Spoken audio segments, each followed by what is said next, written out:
Alrighty, friends, we'll get to those other headlines in just a bit, but we have to talk about the cold weather that is showing no signs of breaking anytime soon.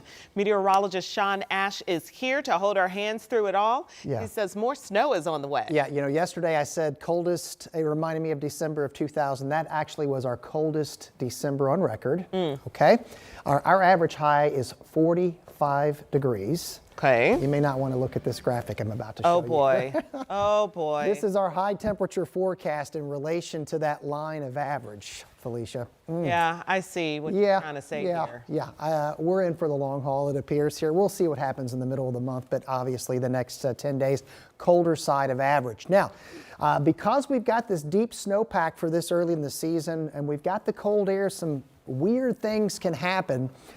Early this morning, we had something called industrial effect snow. It does not happen a lot. It does happen occasionally. Basically, what it's triggered by are steam plumes coming up, and some of them rising high enough that they will seed the cloud layer. And we've seen a couple of steadier bands, one that was coming just north of Pittsburgh. There's another one that's been formed near Lebanon here. They're very localized. This stretch of I-65, when Matt was on Sunrise this morning, had a coating of snow. So again, just something kind of fascinating and we don't see too often, but it is going to be a possibility here, I believe, the next couple of mornings. This afternoon, the clouds are hanging with us. What we're going to be waiting and watching on, I mentioned that front coming into the show, that is going to bring us a round of snowfall overnight. It may just be light, but it also could be impactful as we go into tomorrow morning's commute. We want you to be prepared for that. We'll have the rest of the forecast. It's going to be cold. We got several chances of snow in the 7-day. We'll see you within a few minutes. All right, thank you so much, Sean. In a fierce day of debate at the State House over a new proposal to redraw congressional districts across Indiana. The bill, taken up in a House committee yesterday, saw more than 3 hours of testimony from the public. Only 2 out of dozens who testified shared support for the new map. And one of the big concerns with the new map, how Marion County is split up. Some against it say it spreads out the county's black population, weakening their vote. And then we also heard from the Marion County Clerk of Courts, who shared wider concerns about the overall impact on next year's election and the workers responsible for making sure things go smoothly. If it passes, there will be chaos. Chaos in clerks' offices around the state, chaos when candidates file at the election board, and chaos at the polls. And that's exactly what election administrators want to avoid. Now, the bill up for debate addresses some of those concerns, like requiring the state to help county officials implement the new map. And then the full House can consider it tomorrow because it does have to sit for 48 hours. House Speaker Todd Huston is hoping for a vote by Friday. And for the last few weeks, we've been reporting on threats against state lawmakers. Now we're hearing of another Indiana lawmaker being threatened. And this time, it's a bomb threat against a state senator in Lafayette.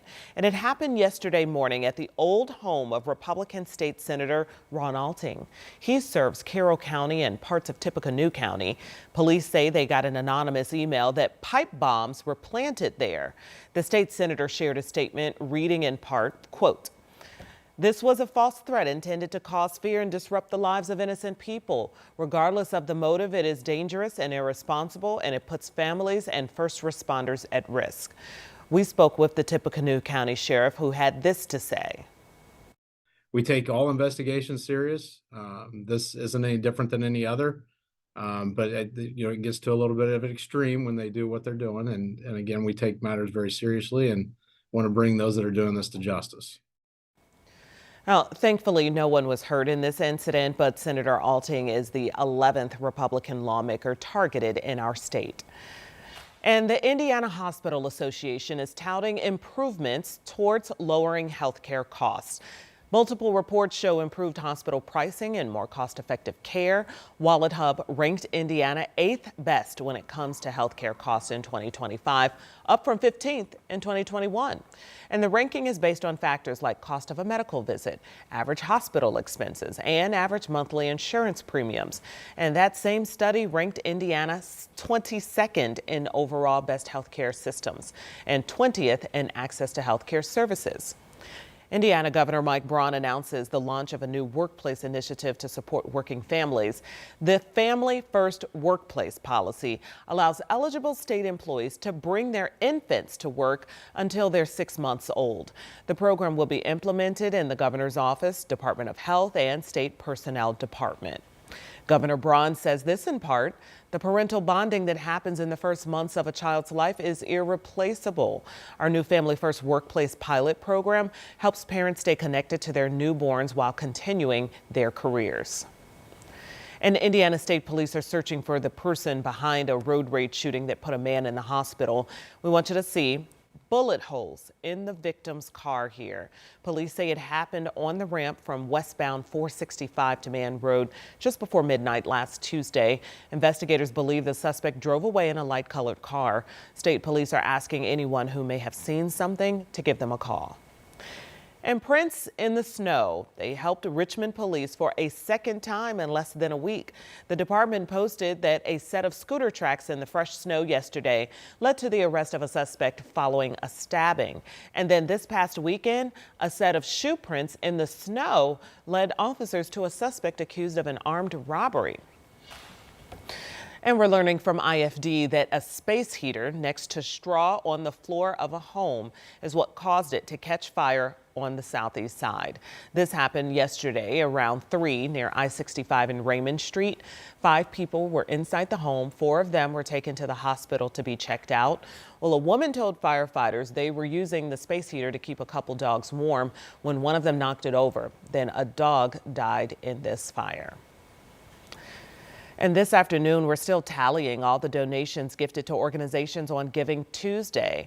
The fundraising holiday always sparks a boost to morale for many local groups looking to help their Hoosier neighbors. Our Ella Rhodes spoke with a local nonprofit about their work.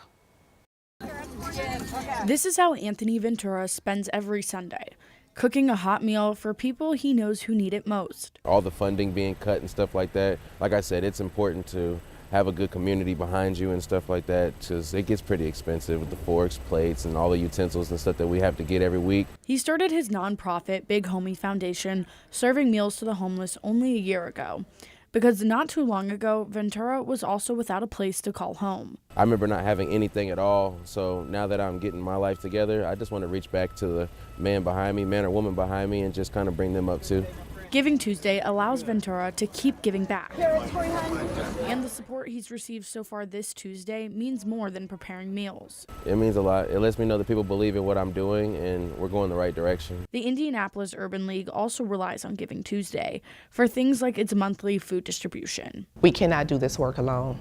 We need the support. We greatly appreciate the support. We greatly appreciate people coming in and volunteering, but the funds allow us, again, to be able to meet the needs of those in our community. Kimberly Simmons with the Urban League says food insecurity doesn't go away overnight. Giving Tuesday allows us the opportunity to be able to continue to provide those additional resources and services. And not only will we be able to continue to feed our community, but in addition to that, we will also be able to continue with expanding our programs. Giving Tuesday giving more than money, in some cases a full stomach.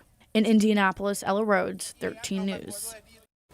The Indianapolis Urban League will host its next food distribution December 9th at 10 a.m. until food runs out.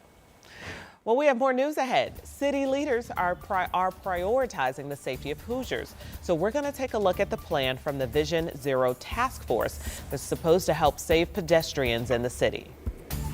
Our cold and snowy start to December rolls on, friends. We have more chances of snow in the 7-day. We'll time it out ahead. And Costco is filing a lawsuit against the Trump administration while they're asking for a refund to prevent price hikes.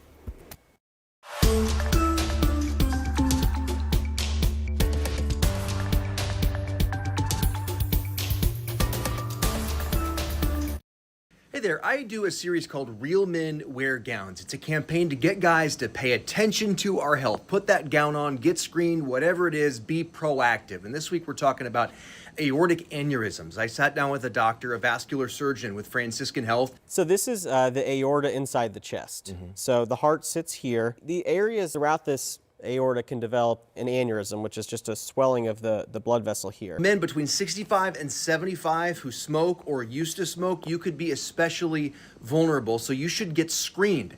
Treating an aneurysm can save your life, and it often involves a minimally invasive procedure, and you're back to normal within about a week to a week and a half. Check out my entire interview and the story at WTHR.com/realmenweargowns.